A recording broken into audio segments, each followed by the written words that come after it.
Namaskar to all my dear viewers. This is the second lecture of this series, and in this class we are going to discuss about the physical properties of acid and bases.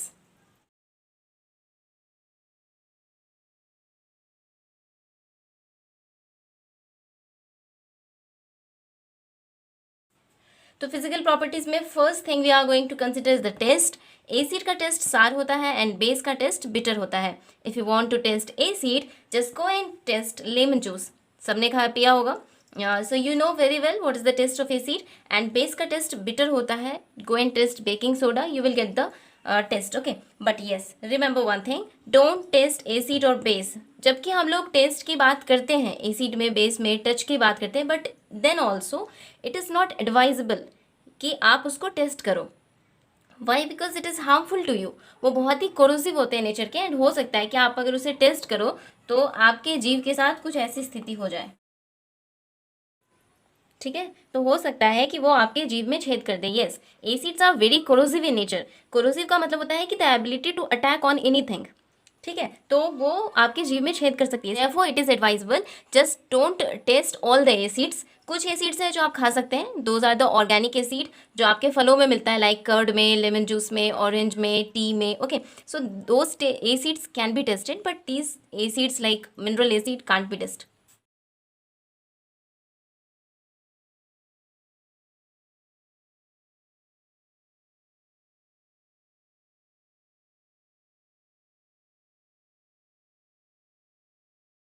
हम लोग अगर touch की बात करें तो acid corrosive होते हैं touch में. Bases are soapy and corrosive as well as. ठीक है, तो अगर आप इसे छुओगे तो जैसे साबुन छूते हैं तो कैसा फिसलन जैसा होता है, that is the touch of base. And अगर जो बहुत ही स्ट्रॉन्ग बेस है तो वो बहुत ही कोरोसिव भी होता है. कोरोसिव का मतलब क्या होता है? The ability to attack anything. ठीक है, एबिलिटी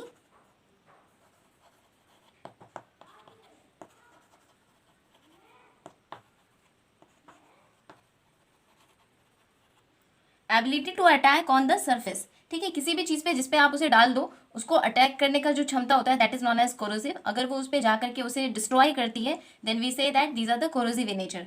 तो ये क्या कर सकती है? Can burn your skin, metal तक डिसॉल्व कर लेती है. And highly corrosive. ठीक है, कुछ एसिड हैं जो बहुत ही स्ट्रांग हैं, वो भी बहुत कोरोसिव है. कुछ बेस हैं जो भी बहुत स्ट्रांग है, वो भी बहुत कोरोसिव है. तो कुछ स्ट्रांग एसिड का नाम क्या हो सकता है? HCl, HNO3. Okay, H2SO4, HF, ये सब स्ट्रॉन्ग एसिड्स हैं. These are the strong acid. Strong acids are very corrosive in nature. And what can be the base? Strong base. Strong base are like NaOH. ठीक है, KOH, etc. Okay, so these are the strong acid and these are the strong base. All these things are very corrosive in nature. अगर वो आपके हाथ पे गिर जाए, for example you can see here on the picture, अगर हाथ पे गिर जाए तो it can damage your skin. In fact वो आपके हाथ में यहाँ डाल दो तो ये इस तरफ छेद भी हो सकता है. एंड ये मेटल है, मेटल तक को ये गला देती है, तो आपके हाथ को तो आराम से गला देगी. अब आपको यहाँ पे एक नाम जान लेना चाहिए, एक्वारेजिया का. Let me make some space here. तो क्योंकि यहाँ पे कोरोसिवनेस की बात हो रही है कि कितने कोरोसिव होते हैं एसिड्स, अब यहाँ पे तुम्हें एक और चीज़ जान लेना चाहिए एक्वारेजिया के बारे में. एक्वारेजिया, ये एक्वारेजिया क्या है? ये एक्चुअली दो अलग अलग एसिड्स का कॉम्बिनेशन है. ठीक है, दो एसिड्स मिलाते हैं हम लोग इसमें. एक एसिड है हमारा HNO3, that is nitric acid, plus HCl, that is hydrochloric acid. अब इसमें भी हमारा इस दोनों को मिलाने का एक फिक्स्ड प्रोपोर्शन है कि HNO3 को हम लोग इसको मिलाएंगे जो वो 1:3 के रेशियो में मिलाएंगे. लेट्स से कि अगर 1 कप यदि नाइट्रिक एसिड का देंगे तो 3 कप हम लोग HCl देंगे. ठीक है, हाँ, और बहुत ही टेस्टी शरबत बनेगा. बिल्कुल बना के पी लेना. फिर पता चला कि ना आंत बचा ना पेट बचा, इधर उधर सब आर पार हो चुका है. ठीक है, तो बिल्कुल मत करना ऐसे कोई भी हरकत. और ये वाला जो चीज़ है ना, इसको हम लोग एक्वारेजिया कहते हैं. इसको रॉयल वाटर भी कहते हैं, रॉयल वाटर. ठीक है, इसका उपयोग होता है गोल्ड वगैरह को गलाने में. ठीक है, मेटल्स को गलाने में इसका उपयोग होता है. तो सुनार के यहाँ ये बहुत होता है. सुनार लोग जो होते हैं वो इसको रखते हैं. तो इसीलिए अगर किसी का इच्छा होता होगा कि अरे बहुत पैसा कमा लेते हैं, एक बार सोने की दुकान में चोरी कर ले, तो बिल्कुल मत जाना. उनके पास ये मौजूद होता है. वो अगर आप पे डाल देंगे तो फिर आप आर पार हो जाएंगे. ठीक है, तो this is the thing aqua regia. ये HNO3 that is nitric acid and HCl hydrochloric acid को मिला के बनाते हैं. फिक्स प्रोपोर्शन है इसका, रेशियो जो है वो फिक्स है. ये नहीं कि बस जितना मन उतना मिला दिया. 1 पार्ट नाइट्रिक एसिड तो 3 पार्ट हमारा हाइड्रोक्लोरिक एसिड रहता है. Okay, and this is also known as royal water. तो all these things are the physical property of the acids. Touch की बात हो गई है, टेस्ट की बात हो गई है. Now we are going to talk about the indicators. तो अभी जस्ट हम लोगों ने बात करी कि एसिड एंड बेस का टच और टेस्ट कैसा होता है, बट साथ में आपको ये भी एडवाइस दे दिया गया कि ना तो एसिड को टच करना और ना ही बेस को टच करना, ना टेस्ट करना. ठीक है, बड़ा फ्री का एडवाइस दिया गया. बट अब सवाल ये है कि आप ना टच करने देंगे ना टेस्ट करने देंगे, तो हम लोग पता कैसे करेंगे कि कौन सा एसिड है एंड कौन सा बेस है. तो इसके लिए हमारे पास एक ऑप्शन है एंड दैट इज इंडिकेटर्स.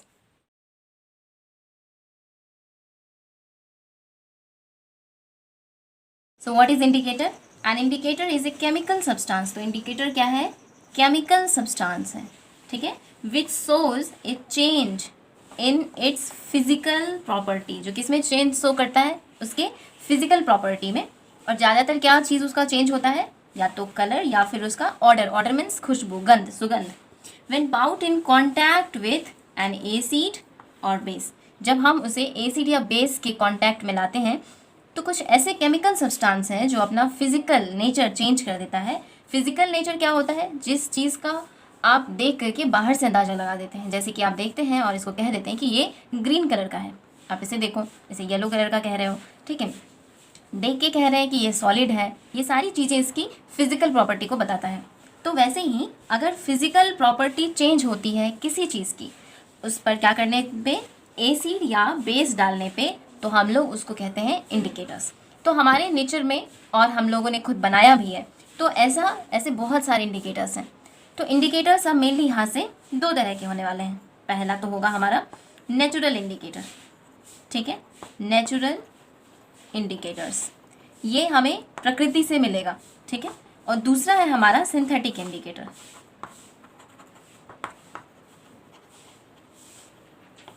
ये हम लोग लेबोरेटरी में तैयार करेंगे. ओके, सो अब हमारी बात होगी नेचुरल इंडिकेटर पे एंड सिंथेटिक इंडिकेटर पे. तो नेचुरल इंडिकेटर्स में कौन कौन सा नाम है? नेचुरल इंडिकेटर्स में हम लोग रखेंगे टर्मरिक को. टर्मरिक दैट इज़ हल्दी, जो हम लोग डेली खाते हैं. हम लोग रखेंगे लिटमस को, red cabbage, China rose, onion, प्याज, बिल्कुल, क्लोव. ठीक है, ये सारी चीज़ें जो हैं, ये सारी चीज़ क्या है कि नेचुरल इंडिकेटर्स हैं. अब सिंथेटिक में हम लोग दो बनाए हैं जो हम लोगों ने लेबोरेटरी में तैयार किया है. What are the synthetic indicators?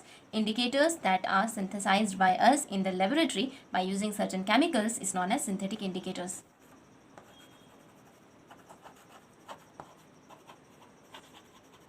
फिनोफ्थिलीन,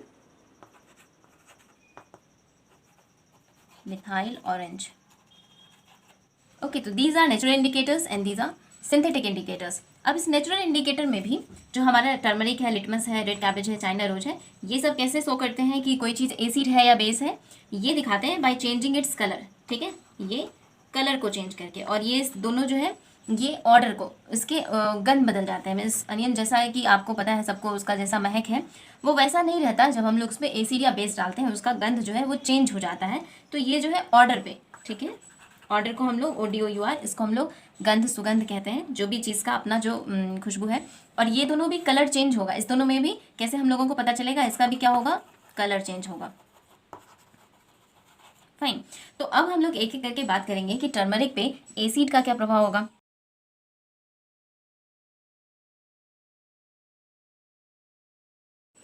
okay, सो ये इंडिकेटर्स हैं. इंडिकेटर्स में लिटमस का अपना कलर होता है यूँ तो पर्पल.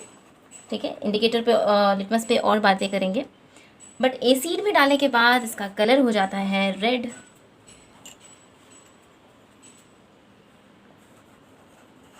एंड बेस में डालने पे ये हो जाता है दैट इज़ ब्लू.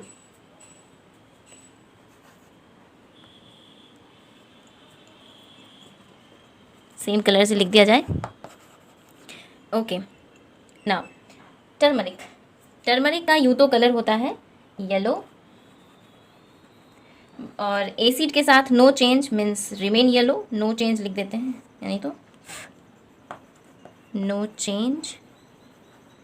बट जैसे ही ये बेस में जाता है ये हो जाता है रेड इन कलर. ठीक है, चाइना रोज ये अड़हुल का फूल होता है. ये तो सभी के पास अवेलेबल होते हैं। इसका इस्तेमाल हम लोग पूजा में करते हैं। और इसका इंडिकेटर तुम बहुत ही आसानी से घर पे बना सकते हो। क्या करो कि अड़हुल के फूल की पत्तियों को, पंखुड़ियों को अलग कर दो, उसके स्टिग्मा को अलग कर दो और उन पंखुड़ियों को थोड़े से पानी में उबाल लो। ठीक है, उसका रस उस पानी में आ जाएगा। उसके बाद तुम उसमें नींबू निचोड़ोगे तो वैसे तो जब उबालने के बाद जो, तो ये डार्क ब्लू कह सकते हो, बहुत ही डार्क ब्लू, हल्का तुम्हें ब्लैक कलर का ये लगेगा। ठीक है, बट एकदम मैं डार्क ब्लू लिख देती हूँ। और इसमें जैसे ही नींबू डालेंगे ये हमारा डार्क पिंक में बदल जाएगा। पिंक कलर से लिखा जाए, डार्क पिंक। और जैसे इसमें बेस में डालेंगे तो ये हो जाएगा हमारा ग्रीन कलर का। ओके, अब रेड कैबेज की बात करते हैं। रेड कैबेज यूँ तो पर्पल कलर का होता है, बट अगर इसको डाल देंगे एसिड में, इसमें एसिड डाल देते हैं तो फिर ये हो जाता है रेड इन कलर। और यदि इसे डाल देंगे हम लोग बेस में तो ये हो जाएगा ग्रीन इन कलर। ओके, फिनोफ्थिलीन की बात करते हैं। फिनोफ्थिलीन वो इंडिकेटर है जो लैब में बनाया जाता है। ये कलरलेस होता है। ठीक है, यदि इसे एसिड में डाला जाएगा तो इसमें कोई चेंज नहीं होगा, that is no change. But अगर इसे बेस में डालते हैं तो ये हो जाता है pink in colour.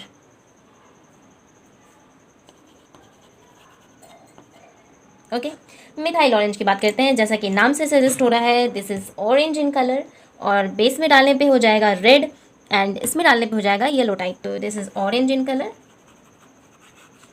And acid में डालने पे रेड इन कलर और बेस में डालने पे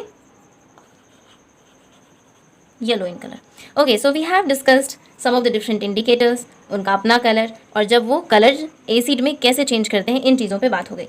and now we will discuss about the olfactory indicators. Means ये ऐसे इंडिकेटर्स होंगे जिनके सुगंध में चेंज आ जाएगा, जिनका अपना जो गंध है, जो उनकी अपनी खुशबू है वो बदल जाएगी उनमें एसिड एंड बेस डालने पे। Okay, so now let's do that.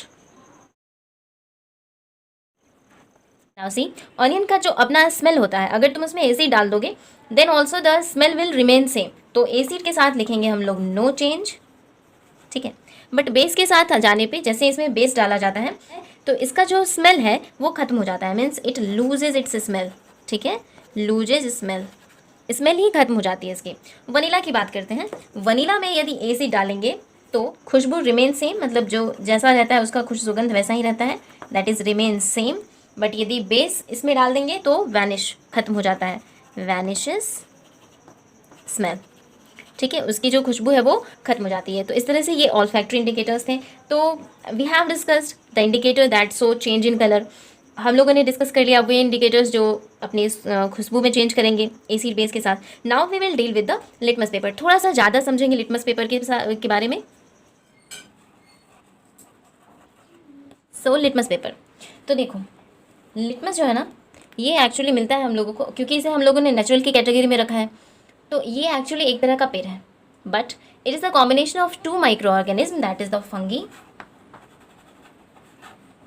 Plus alga. Alga में भी साइनोबैक्टीरिया। ठीक है, इस दोनों के कॉम्बिनेशन से एक फॉर्म होता है दैट इज कॉल्ड लीचिन। तो ये लीचिन जो है ना, ये अलग अलग कलर्स का होता है और उनमें डाई होता है। हम लोग उससे डाई एक्सट्रैक्ट कर लेते हैं एंड जो डाई हम लोग एक्सट्रैक्ट करते हैं for the use of indicator, that is purple in colour. ठीक है, तो ओरिजिनली तो वो पर्पल कलर का होता है and that is like a powder. और इसको आज कोई ऐसा नहीं है कि एसिड के इसके लिए खोजा गया था इंडिकेटर्स के रूप में, ऐसा नहीं है। ये काफ़ी टाइम से कपड़ों को कलर करने के लिए यूज़ किया जा रहा है। ठीक है, तो ये पर्पल कलर का डाई होता है। अब जो लीचन्स है ना, हम लोग दो तरह का इंडिकेटर बना लेते हैं, एक तो प्योर पाउडर फॉर्म में, ठीक है, एंड दूसरा हम लोग अपनी मर्जी के हिसाब से क्या किए हैं ना, इसको blue litmus paper and red litmus paper की तरह, दो पेपर की तरह बना दिए, जिसमें एक रेड लिटमस पेपर और दूसरा ब्लू लिटमस पेपर। ठीक है, तो क्या क्या पता चला हम लोगों को? लिटमस पेपर मिलता है हमें लीचन से। लीचन क्या है? फंगी एंड साइनोबैक्टीरिया के सिम्बायोटिक रिलेशन से जो बना एक पेड़ है, दैट इज द लीचन। ओके, और इसमें जो है हम लोगों को डाई मिलता है that is purple in colour. और इसे हम लोग इंडिकेटर्स की तरह कैसे इस्तेमाल करते हैं? या तो आप पाउडर रूप में रख लो, फिर इसका सॉल्यूशन बना करके आप उसमें एसिड की कुछ बूंदे डालें तो फिर वो चेंज हो जाएगा, या फिर इसको अपनी ज़रूरत के हिसाब से रेड एंड ब्लू कलर का भी बना दिया गया है। ओके, बट नोट करने वाली यहाँ बात ये है कि पाउडर अगर तुम बनाए हो, ठीक है ना, तो जो टेस्ट होगा वो वैसे तो पाउडर का सॉल्यूशन बनाएंगे तो उसमें पानी रहेगा, ठीक है, तभी वो दिखाएगा अपना चेंज इन कलर जो होगा वो। बट अगर आप लिटमस पेपर लेते हो ना तो इसको पहले मॉइस्ट करना होगा, दैट इज भिगाना पड़ेगा, मॉइस्ट लिटमस पेपर लेना होगा, मॉइस्ट करना होगा, उसे थोड़ा भिगाना होगा, उसमें थोड़ा मॉइस्चर होना चाहिए, then only it will show the effect. ये याद रखने वाली चीज़ है, ठीक है। So that is all for the indicators now. Okay, so what we have learned, एक बार उसको रिकैप करते हैं। हम लोगों ने सीखा कि व्हाट इज इंडिकेटर, इंडिकेटर्स क्या होता है, and we get to know indicators कुछ ऐसे केमिकल सब्सटेंस होते हैं जो एसिड एंड बेस में यूज़ करने पे, उसमें एसिड एंड बेस डालने पर उनका कलर बदल जाता है या उनकी स्मेल बदल जाती है। अच्छा, एक चीज़ ख्याल रखना, उसकी सिर्फ फिजिकल प्रॉपर्टी बदलती है, ठीक है। कलर एंड स्मेल ये दोनों फिजिकल प्रॉपर्टी है, उसका कोई केमिकल गुण नहीं बदलता है। फॉर एग्जाम्पल, अगर तुम हल्दी को लेते हो ना, यूज़ करते हो एज एन इंडिकेटर, तो हल्दी में जब तक बेस लगा रहेगा तभी तक वो रेड इन कलर होगा।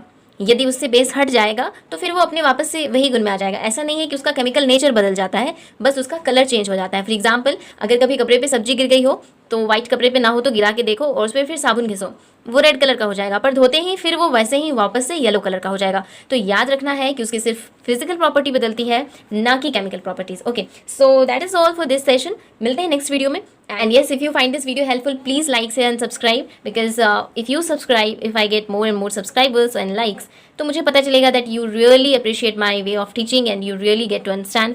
तुम्हें समझ में आता है मेरी पढ़ाई गई चीज़ें। तो ऐसे तो तुम आके नहीं कहोगे ना घर पे कि आप और बनाइए, मुझे आपके वीडियोस पसंद आ रहे हैं, मैं सीख रहा हूँ या सीख रही हूँ। तो ये एक तरीका है तुम्हारे कहने का कि आप बनाइए, मुझे सच में आपकी वीडियोस पसंद आ रही है। अगर आए तो प्लीज़ लाइक करो, शेयर करो, सब्सक्राइब करो। ओके, सो मिलते हैं नेक्स्ट वीडियो में। Till then keep learning, keep studying. Thank you.